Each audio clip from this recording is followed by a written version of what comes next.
ये है मिलब्रुक, शांत, सुदूर, राजों में डूबा हुआ।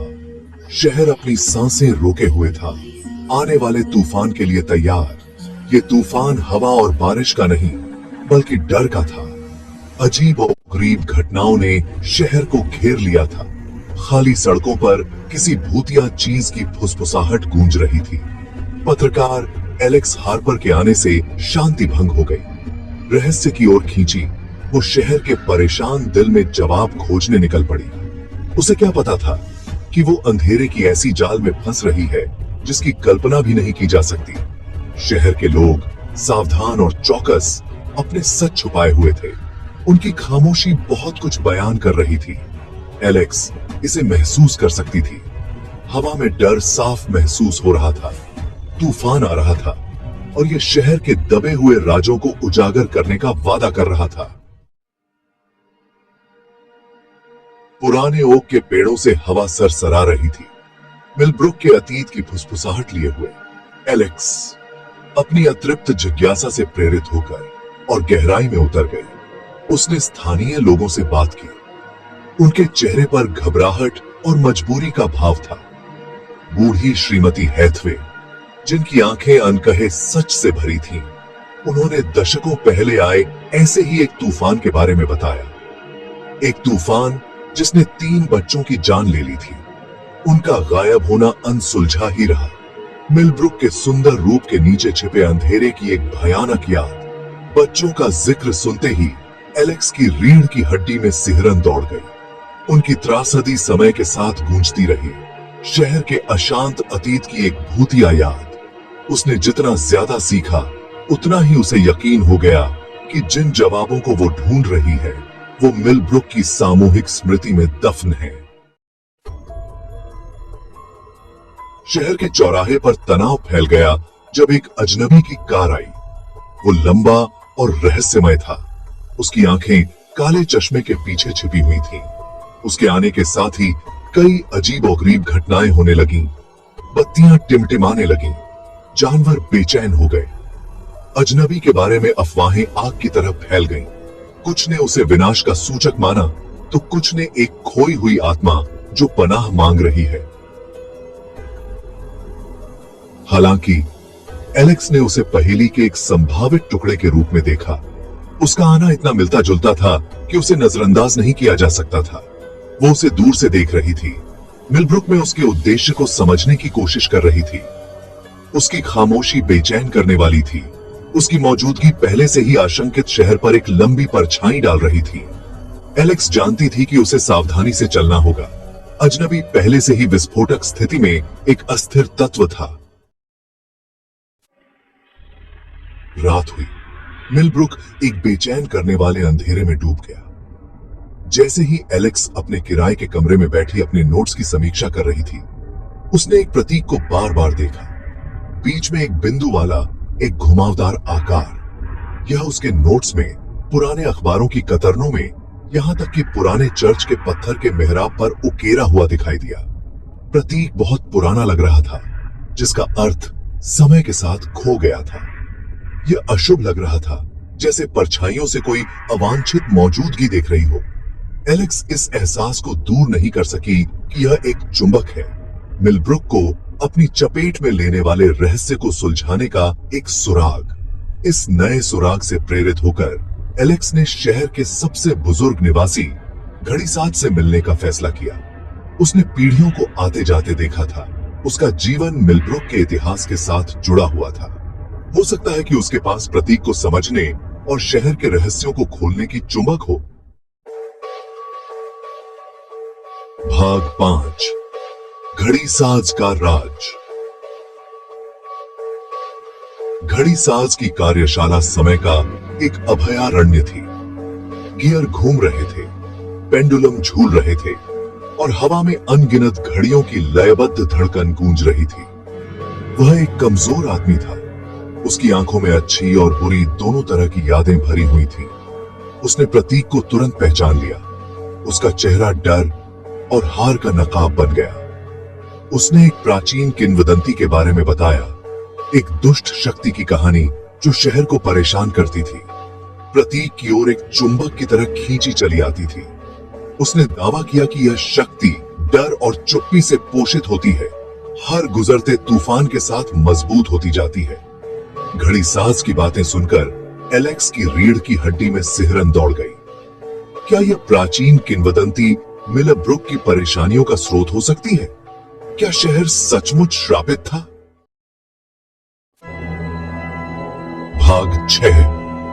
एक भयानक खोज। इस बेचैन कर देने वाले ज्ञान के साथ एलेक्स चर्च लौट आई। उसने मेहराब की फिर से जांच की। इस बार प्रतीक के नीचे एक फीकी लिखावट देखी। यह मुश्किल से पढ़ा जा सकता था। समय और मौसम ने इसे मिटा दिया था, लेकिन वह कुछ डरावने शब्दों को समझने में कामयाब रही। तूफान सोए हुए को जगाता है। लिखावट ने उसके सबसे बुरे डर की पुष्टि कर दी। तूफान सिर्फ एक प्राकृतिक घटना नहीं थी, यह एक उत्प्रेरक था। एक ऐसी घटना जो मिलब्रुक पर कुछ अंधेरे और शक्तिशाली को उजागर करेगी। उसे तात्कालिकता का एहसास हुआ। उसे शहर के लोगों को चेतावनी देनी थी, उन्हें आने वाले खतरे के लिए तैयार करना था। लेकिन जैसे ही वह जाने के लिए मुड़ी, परछाइयों से एक आकृति उभरी। यह अजनबी था। उसका चेहरा अभी भी उसके काले चश्मे के पीछे छिपा हुआ था। उसकी अचानक उपस्थिति ने एलेक्स को चौंका दिया। उसकी चुप्पी ने उनके बीच पैदा होने वाले तनाव को और बढ़ा दिया।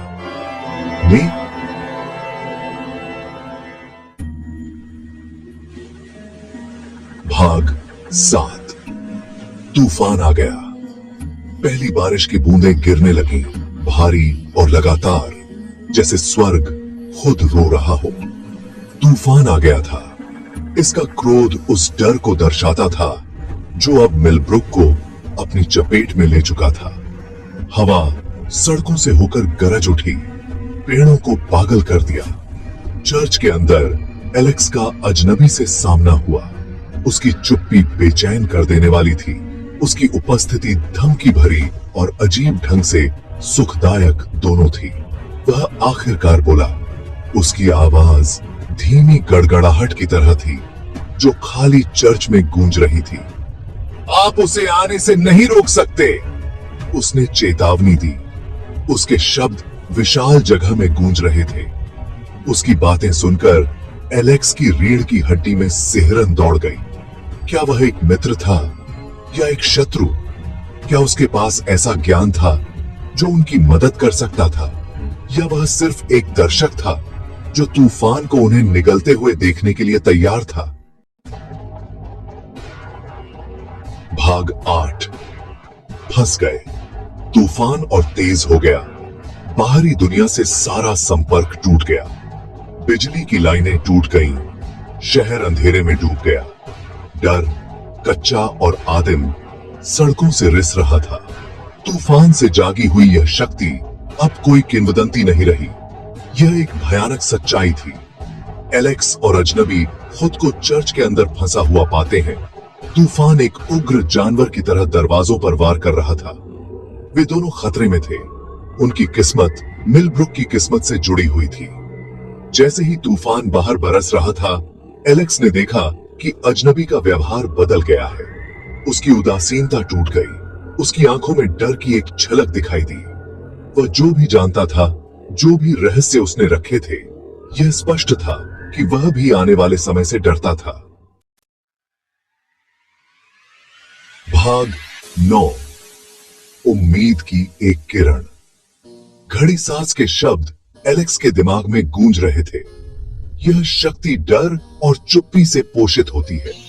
उसे तब एहसास हुआ कि उन्हें इस शक्ति से हथियारों या बल से नहीं लड़ना था। यह इच्छा शक्ति की लड़ाई थी। एक प्राचीन बुराई के खिलाफ लड़ाई थी जो अंदर के अंधेरे में फलती फूलती थी। उस साहस को इकट्ठा करते हुए जो वह नहीं जानती थी कि उसके पास है, एलेक्स ने शेष शहर के लोगों को इकट्ठा किया। उन्हें अपने डर का सामना करना था। उस चुप्पी को तोड़ना था जिसने उन्हें इतने लंबे समय से बंदी बना रखा था। केवल तभी अंधेरे के खिलाफ एकजुट होकर वे तूफान का सामना करने की उम्मीद कर सकते थे। जैसे ही शहर के लोगों ने अपनी आवाजें पाई, उनका डर उनकी चुनौती में बदल गया। मेहराब पर बना प्रतीक टिमटिमाता हुआ फीका पड़ गया। उनकी नई ताकत को भांपते हुए यह शक्ति पीछे हट गई। उनकी सामूहिक इच्छा शक्ति के सामने इसकी ताकत कम हो गई। भाग 10 यादें बाकी हैं। तूफान आखिरकार शांत होने लगा। सुबह की पहली किरणें पीछे हटते हुए बादलों से होकर झांकने लगी। यह शक्ति चली गई थी, उस अंधेरे में वापस चली गई थी जहां से यह आई थी। मिलब्रुक घायल तो हुआ था लेकिन टूटा नहीं, अपने टुकड़ों को समेटने लगा। हालांकि उस रात की यादें हमेशा उनके दिलों में रहेंगी। उन्होंने अपने डर का सामना किया था, एक प्राचीन बुराई का सामना किया था और मजबूत होकर उभरे थे। उनके बंधन आतंक की कसौटी पर बने थे, फिर भी बेचैनी का भाव बना रहा। अजनबी चला गया था, बिना कोई निशान छोड़े गायब हो गया था। उसका असली उद्देश्य एक रहस्य बना हुआ था और एलेक्स जानती थी अपने दिल की गहराइयों में कि तूफान खत्म हो सकता है, लेकिन चुप्पी की गूंज मिलब्रुक में गूंजती रहेगी। उस अंधेरे की एक स्थिर याद दिलाती रहेगी जो सतह के नीचे सुप्त है।